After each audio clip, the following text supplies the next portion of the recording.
Welcome to our National Disability Insurance Scheme Learning and Preparing webinar. Understanding and preparing for the NDIS. We strongly believe it's important to build the MS community's understanding of the NDIS.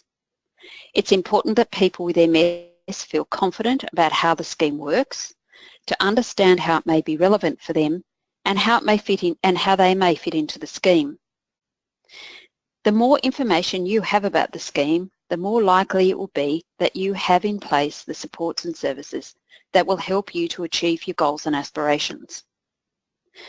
We know that people who are well prepared for their conversation with a planner have better outcomes than those who are not. So, understanding builds confidence. It allows you to explore its relevance for your situation. Knowledge is power, and preparation leads to better outcomes. What is the NDIS? It's a far-reaching social reform. It's a fundamental and radical shift from the current funding model. It promotes choice, control, and social and economic participation. It's a whole of life approach, and it provides the right supports and services at the right time. It also provides reasonable and necessary supports and services. Not means tested.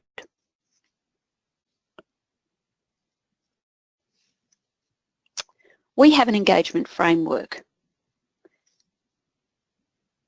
We want to raise awareness of the NDIS. We want to share information to assist people to understand what the NDIS may mean now or in the future for them. We want to increase interest through sharing stories and experiences from people living with MS who have become an NDIS participant. We want to engage with, explore their individual circumstances and what the NDIS may mean for them. And finally, we want to support eligible people to access the NDIS and with funded support that best meets their needs. Understanding the service sectors and how they're organised and the supports they offer is relevant and important because often people living with MS require supports and services from a number of sectors at one time. It's also good to know where your current services and supports are coming from because this is one of the conversations you'll have with a planner if you're eligible for supports and services through the scheme. For example, you might be using the health sector to access physio appointments, your GP, your neurologist, or an MS clinic. You might use the education sector because you're completing studies through university or TAFE or adult education. Lots of people are using the community sector to access things like local leisure centres, gyms, or a support group. It's really important that you're clear about all the supports and services that you have so you can better understand where the gaps are and what other things you may need.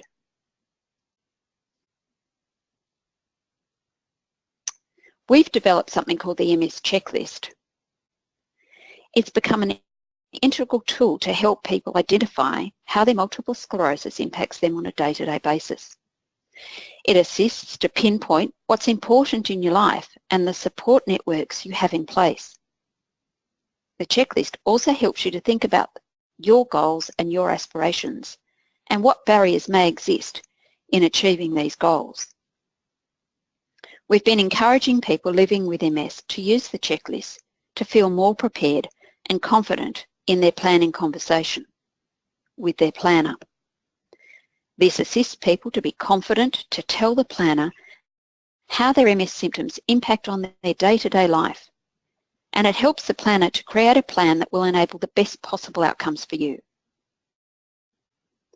You can ask your local MS organisation for a copy of the MS checklist to begin to think about what's important in your life and to identify how individual supports may assist. Or you could download it from our website at www.ms.org.au and click on the large NDIS button and go to Useful Tools.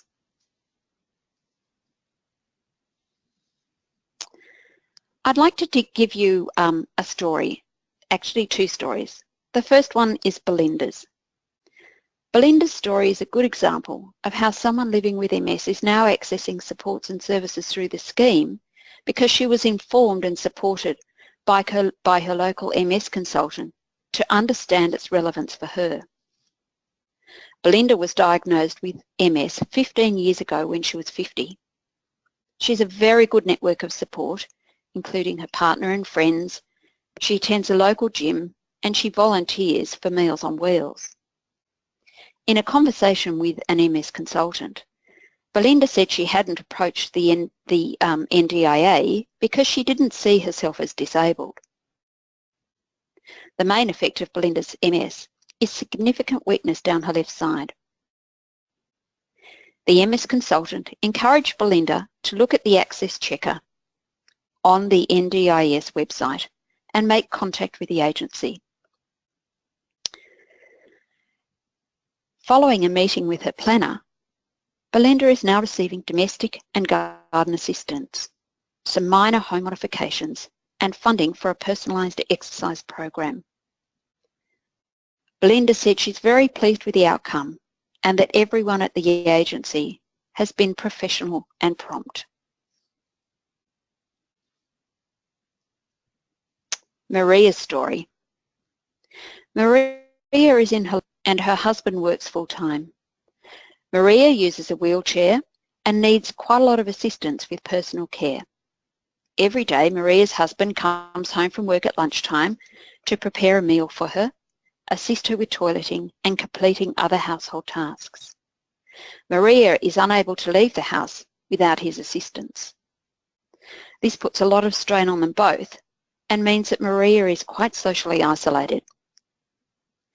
However, she was reluctant to ask for assistance through the scheme, and when talking to an MS consultant, reported being okay and didn't really think that she needed any services.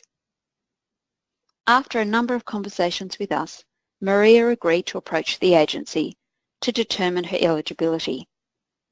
She's since become a participant and is in receipt of a number of services. There have been some really positive outcomes for Maria.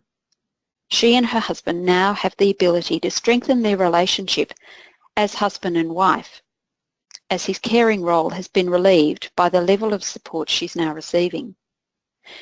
She feels more independent and is slowly becoming less isolated and has choice and control over who provides her with personal assistance and when it's delivered.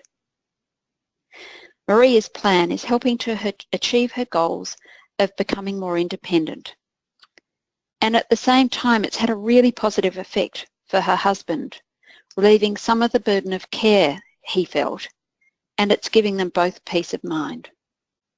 They now feel more like husband and wife again, rather than the carer and the person receiving the care.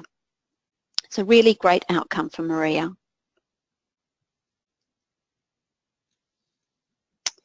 So there are some next steps that you can think about and how we can assist you. Have a look at the information on your local MS organisation's website at www.ms.org.au and click on the large NDIS button. A good starting place is to look at the NDIS MS My Stories. Take some time to look at the MS NDIS checklist, or contact your local MS organisation if you'd like to have a chat about the NDIS or if you'd like support to access the scheme. It might be also worthwhile having a look at the NDIS website at www.ndis.gov.au. It also has a range of fact sheets and information that you might find useful. Thanks for your time today, and hopefully we'll talk again soon. Goodbye.